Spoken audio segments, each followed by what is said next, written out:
Buki Mbeko. Donc, on a des connaissances, après, c'est une naturalisation na CC. Donc, on a signé un décret ou une ordonnance moko secrète. Ndenge roi Léopold II Azaïko Sala. Alors, ça va décret ou ba yebite ya yebi ezo bimana kuku. Donc, ndenge ya sela batouana a sala ba décret ou ordonnance a signé. Après, ça va une nationalité. Bah, comment la droit ya kotama na passeport na biso. Mais dans le journal officiel, puisque mi canal bimana le journal officiel égalité. Donc, ça dit, il y a toujours le mois. Donc, dans l'armée, la police, la grade, il y a adjudant chef tête. Le chef de police, au Kéiboé. Raus, baza étranger, Burundais, Zambien, baza général. Donc, au Kéi, sous la fonction publique. Bazu grade de belé, beaucoup d'administration publique de l'État, donc administration parastatale, donc semi-public, semi-privé, donc bazoua grade, il y a minéné, pardon, alors que na temps normal, na pays sur les autres marchés bien bateau rose la grade wanate. Donc na yango siko nationalité soko ba pesu yango, so ba pesu yango, donc ba pesa kana certificat de nationalité. Le certificat de nationalité, c'est quoi? Il y a un autre bango, caméra appelle ce certificat de nationalité na égalité. Puisque les parents na bango bazali réfugiés bayaki na 59, yé ba boti na 59, na Siangoum na village na yé ba boti bango bitumba kuna ba kimi ba na Congo comme ba réfugiés mikande zali.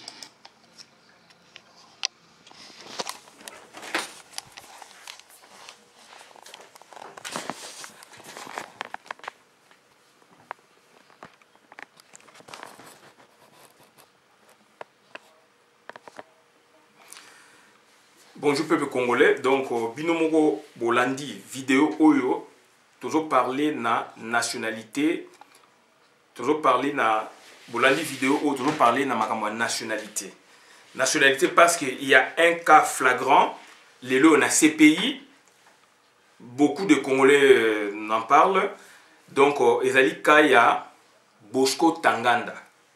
Bosco Tanganda tolandaka na première séance, première audience na CPI alobaka ke azali congolais. Mais lelo yo mikolo oyo eleki CPI a précisé bien que azali congolais, azali rwandais naturalisé congolais par Kabila. Mais bande ko na ngai batu ba marché na ngote. Mais ezali mawa. Toboite, il faut to sala ba marche. Toza le na problème ya occupation munene. CPI ezali. Bande ko na ngai il faut to tanga ka ba journaux. Bande ko na ngai il faut to tanga ka internet to tanga. To sala ka ba vidéo te, mais ba article za ko bima, il faut ko analyser ko tanga yango. Soko comprendre te tuna muninga mususu pembeni ya mouvement na bino ou pas. Donc baninga ba ko yebisa bino. Okozwa explication pe ya clair. Puisque likamoko munene outi ko leka na CPI. Bosco, donc CPI bimisi vérité que Bosco Tanganda azali rwandais naturalisé congolais.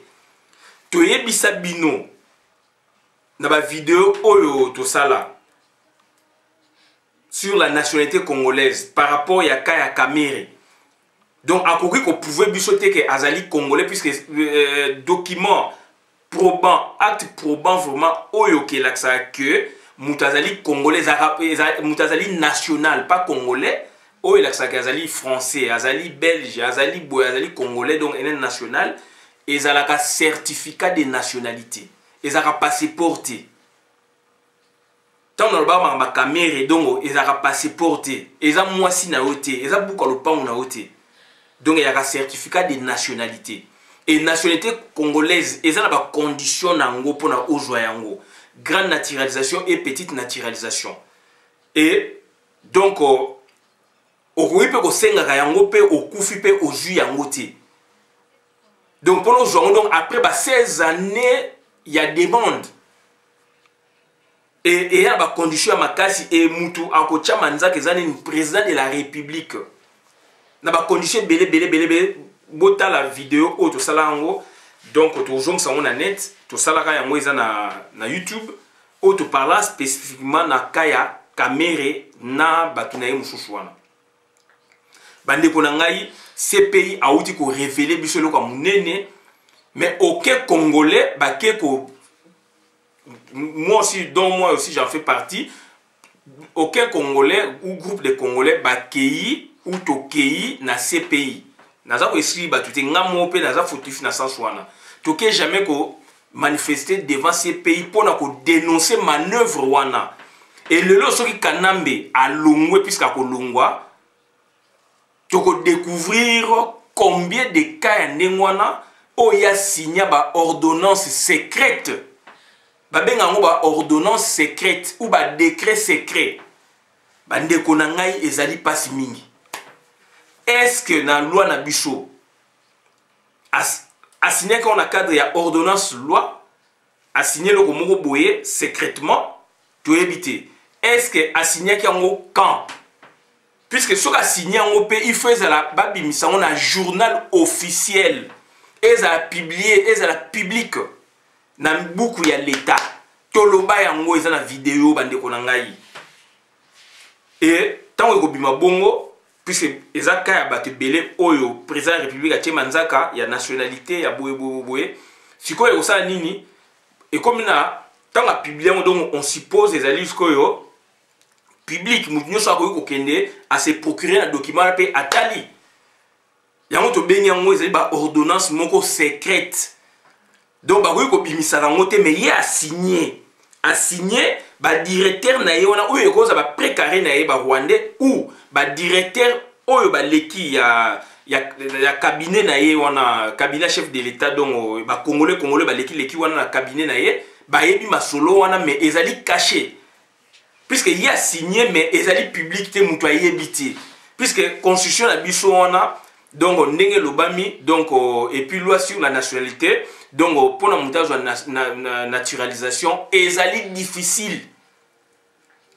Et depuis Congo la biso banda, depuis bazwa loi wana na Congo la biso tilelo, donc peu de gens bazwa nationalité à Congo.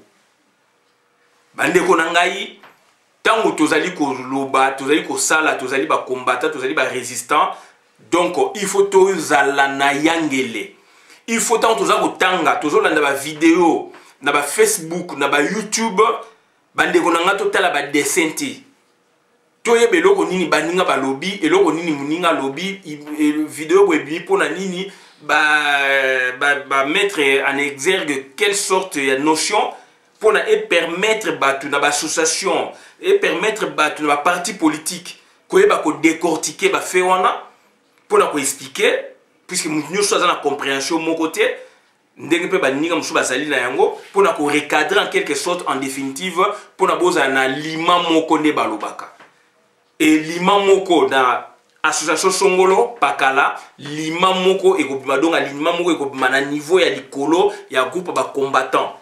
Lima moko ekobima groupe na niveau likolo na groupe ba résistant. Lima moko ekobima na likolo na groupe ba congolais, donc il y a diaspora ou ba congolais dans son entièreté. Donc bandeko na ngai, c'est ça le problème autour na ngona Congo. Kanambe batu wana tango ba yé na mboka na biso bisenimana déjà azalaki na période ya Mobutu. Akeneki effort na recommandation ya Kengwa Dondo. Ba élément tozana ngo lelo. Akenaka effort sur recommandation à Kengwa Dono biseniment dans la au général. Donc akenaki donc non akenaki formation à garde civile, je ne sais pas si il faut mais à sa formation militaire, il y a garde civile en Égypte sur recommandation à Kengwa Dono. Donc bah lelo il y a déjà avant Mobutu Azala, mais c'est un Rwandais. Or déjà en 81 nationalité rwandaise collectivement déjà ba boma kiango et comment dit individuellement. Bon, pour la nationalité Congo, on peut consulter aussi les archives pour la naturalisation.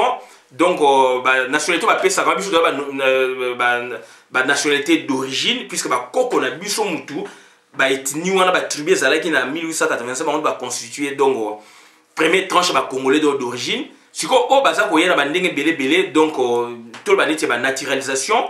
Ce qui va bimisi mikano biso pe ba congolais donc ezali journal officiel c'est pour le public beaucoup ko consulter yango donc bandeko na ngai Kanambe bato wana tant baye na Congo baza ko sala bazo bima libanda bazu ba poste ministériel etc. Donc ils ont la nationalité congolaise frauduleusement puisque tu es bien monté le journal officiel mais bato bazali ko agir et bah c'est ba on met ba certificat de nationalité mais ekoki ko bimakate. Donc on s'est dit certificat de nationalité et on est là pour attester que Moutou Bazali national ya mboka boye. Bosco Tangana d'après ma recherche il y a CPI et démontrer que Bosco Tangana c'est un Congolais naturalisé sous l'actuel président, sous Joseph Kabila alias Hippolyte Kanambe. Alors que lui il a fait maintenant 15 ans mais pour avoir la nationalité congolaise en définitive il faut avoir fait 16 ans.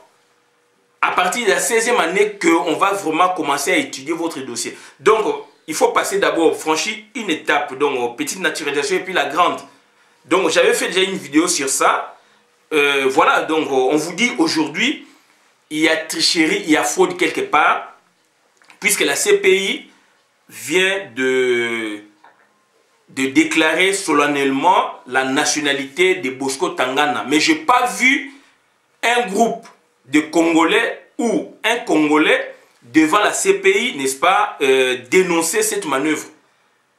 Raison pour laquelle, donc, toujours pourquoi toujours ça va vidéo et pourquoi Bozo landa ba vidéo oh Bozo ko landa pourquoi Bozo ko éveiller peuple te Bozo ko réveiller population te puisque décision bimi na ces pays va reconnaître comme Congolais donc Rwandais naturalisé Congolais alors chez nous bilo qu'on a toyé bien moté c'est une fraude et bazay belé ba déogresse wana o bazali na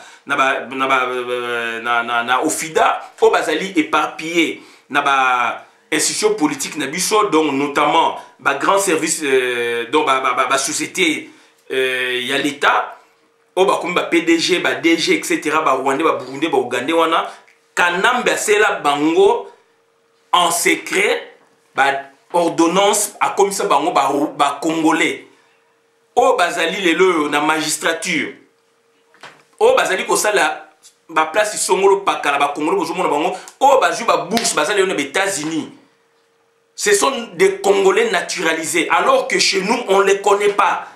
Alors que le ministère de la justice, bon, qu'il y a un service, le ministère de la justice n'a pas de justice, donc on a bureau au Babengi, journal officiel, bureau qu'on a égalité.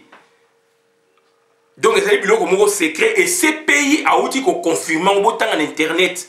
Il y a 4 jours, j'allais faire déjà cette vidéo il y a 5 ou 6 jours, une semaine. Donc j'allais faire cette vidéo, quand je lis ça, j'ai dit mais et nazo za tenter mais na mon pe mutumo pa réfléchir na sens wana te. Donc bandeko na ngai, on a connu ce cas Bakaya Boye sous l'état indépendant du Congo. L'exécutif ya monde batu ba président de la République donc ba chef de l'état na monde ba sala ba ordonnance secrète ou ba décret secret. Et on va vous lire ou on va vous expliquer comment cet aspect donc cette manœuvre a eu lieu dans l'état indépendant du Congo sous le roi Léopold II.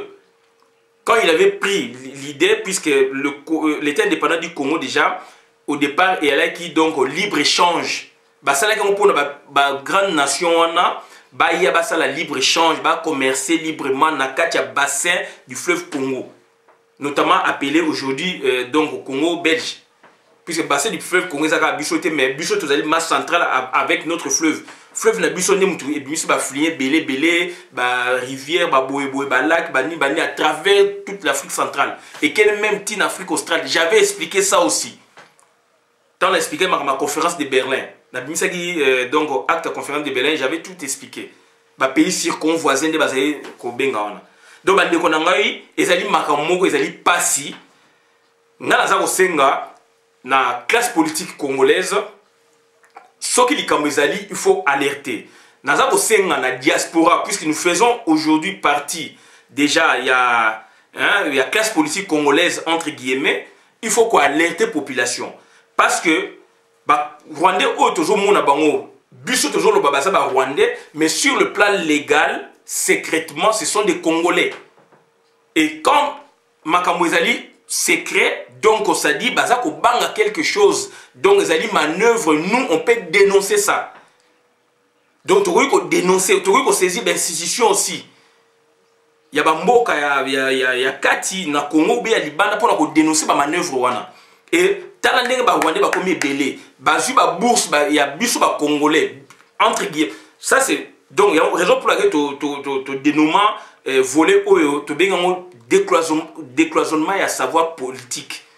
Donc ça dit savoir politique tellement c'est une magie, il faut enlever les barrières pour faire comprendre aux gens de façon facile les tenants et aboutissants, c'est-à-dire les éléments des détails. Il y a tout ça là volet oyo. Puisque tant que biso to za ko benga ba Rwandais au bazali na États-Unis. Hein, bazali les États-Unis, bazali na Canada, bazali na France, bazali na Chine, toujours benga bango bazali ba Rwandais, mais bazali na passeport na biso, bazali ba bourse na biso, mais na niveau ya ba gouvernement ya ba mboka wana ba pays d'accueil. Mais ce sont des Congolais. Puisque baye entre guillemets il faut tout ça gymnastique wana baye entre guillemets na passeport congolais baye entre guillemets na décision ya gouvernement ya Congo muta pesi bango ba bourse wana et par quelle manœuvre par quel moyen maintenant biso to contredit biloko wana. Donc il faut toye ba nan ba komba batouana et puis toye parce que procéder est-ce que batouana bazali babimaki na journal officiel comme ba naturalisé. So bazali vraiment batu oyoke to beng bango ba Rwandais. Ba ka flagrant yali o to yebi ki aza Rwandais mais bango babi baza ba Rwandais te bazali ba Congolais. Mais to ko démontrer ngo puisque to yebi bango nationalité ya Congo ba pesa bango boyete et mingi pe ba senga yango pe ba joa ngo te ba kufa. Et ce to ça statistique depuis 60 lelo, donc 1000 personnes officiellement, tant au bout de Zalagi Tissikoyo, puisque il y a Rwandais collectivement 70, on a 81, il y a 5000 personnes, ils ont mis une nationalité à Congo. Mais les lois yotomoni, na États-Unis, mingi, bakenda kotanga kuna ba bourse au Congo, mais ba pesi batouana, biso doit dénoncer à l'interne, mundele de l'autre côté, tant qu'il n'y a pas de preuves, non, ce sont des discussions banales. Et ça, entre vous, les ethnies, tribus, chez eux, déjà, ils ont dépassé ce stade et que ce sont des problèmes banals. Alors que, bango, ba yiba siko mabo konzi na biso, ba yiba mankita na biso, ba yiba souveraineté na biso, ba ko pesa batouana officiellement, entre guillemets. Et qui fait ça, c'est Kanambe. Donc, Moussa Oya qui n'a pas de Congo yangwana. Et n'a été indépendant du Congo, pour la version, il y a eu dans le bas on a une vidéo tant que comme dit dans l'institution politique du Congo donc période état indépendant du Congo 1885-1908 roi belge bayokanaki na ba puissance wana ke exploitation il y a commerce il y a boé donc na Congo et aux la libre mado ben on libre échange bien que les propriétés privées mais libre échange mais si qu'on a 1890 a signé décret secret. Puisque on est qui libre échange les basé ko lokota mingi ba hein donc ça commence à ivoire na ba bois. Si on a 1890 puisqu'il y a un problème il y a Misolo a signé décret secret. Atindi capitaine Tiz au ba benga le Tizville capitaine Tiz azali natif ya Liège atini na ba mboka côté ba kisangani be Équateur kuna place ba ivoire ezali mingi. Donc, il faut que ça ordre administratif. Agent de l'État, on a ce qu'on va exécuter mitine pour exploiter ce caoutchouc, puisque le caoutchouc est à la mode. C'est d'où là, maintenant, à partir de 1885, légalement, et on commence à propriété privée. Mais 23 ans, on parle toujours de la propriété privée, mais spécifiquement, c'est à partir de 1890, quand il y a eu maintenant à signer donc décret secret. Il n'a jamais foulé ses pieds sur le sol congolais, il a exécuté sur la carte, bien sûr, à Haute-Namitine au Liban. Donc voilà un peu Bandeko Likambu, dans l'histoire déjà à Congo, le connaissant, il y a un discours, une vidéo, déjà, il y a Kalanabake, État indépendant du Congo, et l'actuel, donc c'est l'équivalent et actuel État il y a sous Kabila. Baza ko procéder pareillement, ba mercenaires, il y a avec ba mercenaires, ko boma batu, il y a zali ko boma batu. 10 millions, côté 12 millions. avec la technique moderne et l'armement, donc il y a croître quand même vers 15 millions. Donc, ordonnance secrète, il y a un décret secret. Abomi libre-échange, a commis sikoyo propriété privée. A bengani baninga ba puissance wana. Pour l'exploitation yemoko. Oyo aussi, a sali sikoyo pour la niko pesa ba ndekone ba avantage. Donc, en 1890, a signé et le wana ndeko d'exploitation, il y a do caoutchouc, donc il y a un moni ba kataka ba koko na ba maboko ba nini à cause il y a caoutchouc puisque il y a eu ordonnance secrète, donc pas ordonnance secrète mais il y a eu donc décret secret. Et puis violence structurée. Donc il y a eu appareil de l'État donc bango bazali comme ça la violence structurée qui m'a ordonné et accepté voulu par l'État même. Ndenge président français a lobby que bah violence et ça na Congo kuna c'est l'État congolais même qui l'a créé. C'est la même chose dans le Bayango déjà il y a 3 ans 4 ans. Aujourd'hui ça se concrétise au fur et à mesure que donc nous avançons. Voilà un peu dans le bas. Et alors, ce qui est encore grave, aux États-Unis, il y a eu des décrets secrets sous Bush, George Bush et sous Obama. Je vais vous les lire. J'ai la coupure de journaux, donc il y a donc 20 minutes, il y a le mercredi 28 septembre 2006. Une démocratie, ça c'est Trump. Énormément. C'était une façon donc... il y a qu'on se moquer na Donald Trump. Voilà, une démocratie, ça c'est Trump. Donc, une démocratie, ça c'est Trump. Donc, là, ça souligne, je vais vous les lire. Donc, il y a eu des ordonnances secrètes, exécutif dans le monde. Si vous faites vraiment une étude sociologique, anthropologique, de centres sur le terrain, vous comparez texte na terrain, na réalité, les textes c'est quoi? Nous voyons les Burundais, les Rwandais nous brandissent, n'est-ce pas, leur passeport, leur, entre guillemets, certificat de nationalité, selon qu'ils soient, n'est-ce pas, congolais, naturalisés. Et par rapport au terrain, on ne les connaît pas, on ne sait pas, on ne connaît pas leur vraiment, on ne maîtrise pas leurs identités. Et soit on les a vus venir, donc quitter leur pays pour s'établir chez nous, soit ils sont nés chez nous, mais sans avoir la nationalité, puisque la nationalité congolaise est une et exclusive. Donc voilà un peu la condition pour la exécutif du monde, c'est historique. Quand le roi Léopold II fit, n'est-ce pas, l'ordonnance, donc les décrets secrets, été indépendant du Congo pour créer donc propriété privée pour cause, n'est-ce pas, il y a extraction, n'est-ce pas, il y a sève, il y a caoutchouc, donc sève, il y a EVA de caoutchouc, donc toye nango sikoyo na Congo indépendant période oyo ordonnance secrète. Et Salami Nakanambe, ces pays m'ont dénoncé à moi Bosco Tangana, c'est un Congolais, s'il vous plaît, naza fier nangote, naza koloba, donc ça dit Bosco Tangana, ces pays outu koloba, azali Congolais, donc Rwandais naturalisé Congolais sous Kabila l'actuel. Mais sur la salle, il faut y bana. Voilà fraude bandeko nangai, voilà muyibi nango baye nango bandeko nangai. Ya on a senga na kamere. Il y a 59 ans de réfugiés, ça c'est autre chose. Mais la Sengaki naïe, à l'accès, à l'accès, mais Kanambe a péci par nationalité, donc par ordonnance secrète. Tant que yo qui a payé du peuple aujourd'hui, maboko, aujourd'hui c'est 12 000 $, il y a yo, na fin du mois, makamamboka ya ngwana, bozoko tunate, bozoko yebate, bureau journal officiel, Ezaïne a parlé de justice. Il y a justice, il y a ministre, département de justice, conseil judiciaire, donc il y a ministère de la justice. Ce qui est archive, égalité. Ce qui est égalité. Donc, Batouana, Bapesa, secret. Au nom de la guerre contre la terreur, George W. Bush a légalisé en secret le recours à la torture et mis les Américains sur écoute.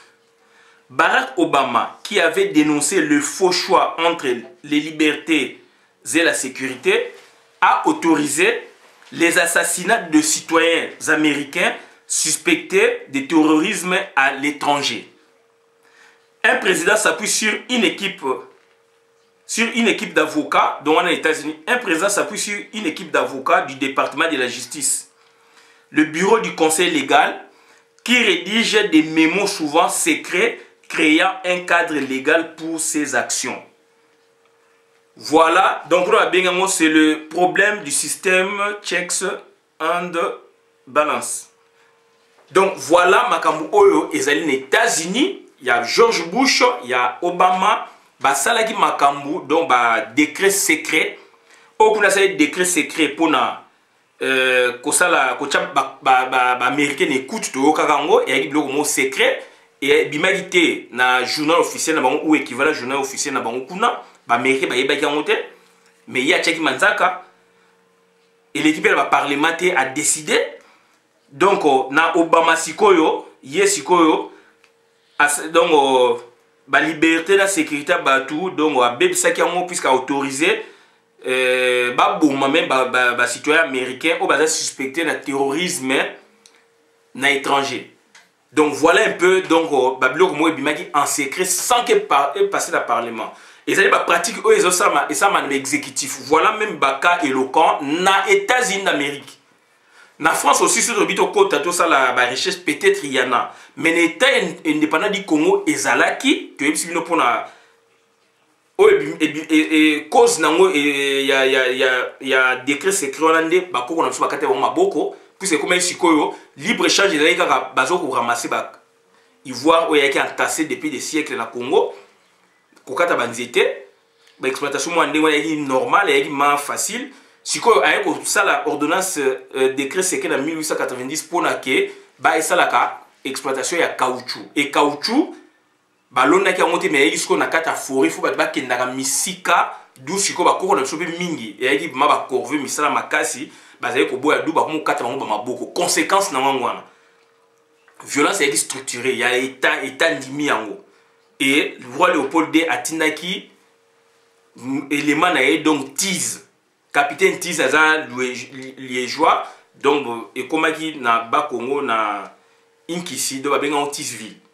Donc voilà un peu makam oto loba et batouana ba Rwanda toujours mona wana ba Jeannette ba Zoé ba Bobolo ba Zoé ba comme ko ba Jeune Afrique parce que y a na bango asela bango ba ordonnance secrète comme des Congolais ba Rwandais ba Burundais o ba ba bourse sur les États-Unis na ba France ba partout biso to yebi ke bazali ba Congolais ti mais bango baza ko se prévaloir na droit wana parce que Manzak salami en secret et bien le journal officiel té pour les publics ils avaient discuté dans le parlement puisque ma nationalité parlement est baka mokilé baka yango et puis ache Manzak a pe bimi mokilé biango bango ba yebakité voilà un cas parmi tant d'autres puisque ba kangi Bosco Tanga naza na CPI a dénoncé kuna a décliné identité normalement et puis maintenant et donc maintenant donc CPI a lobby donc c'est un Congolais naturalisé sous Kabila actuel. Bande konangai voilà matière il y a réflexion voilà matière qui vaut n'est-ce pas même donc ba marche na ba CPI qui vaut n'est-ce pas donc ba action na justice pour la ko boma ba ordonnance soit secrète pour la ko zongisa ye comme Rwandais, puisque Congo est biété. Et voilà la matière juridique à niveau interne, même à niveau international. Nango, na sengi na ba membre nyo sa peuple mokonzi courage bolingo boboto et to sepe na ba jeune ya peuple mokonzo bazali na Sud Kivu, Nord Kivu, etc. Maniema et à travers la République et tolobi na Beni Butembo. Donc Petit Moïse azali wana to pesio courage to zali na simanayo et na Bukavu Jean Delacroix. Donc on va membre peuple mokonzi bazali ko appuyer bino to yebi to solaka. Donc to sepeli makasi na organisation bozali ko sala bolembate na ngo to lobi wana ingeta victoire est à côté de biso et kotika la biso yango to lobi merci. Donc voilà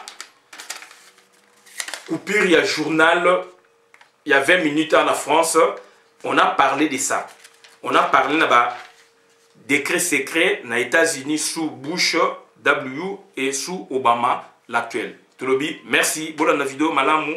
Vidéo, il y a bino, il y a peuple bolanda yango et total la vidéo, tout décortiquer. Tout ça, l'équipe, il y a décortiquer partout. Merci.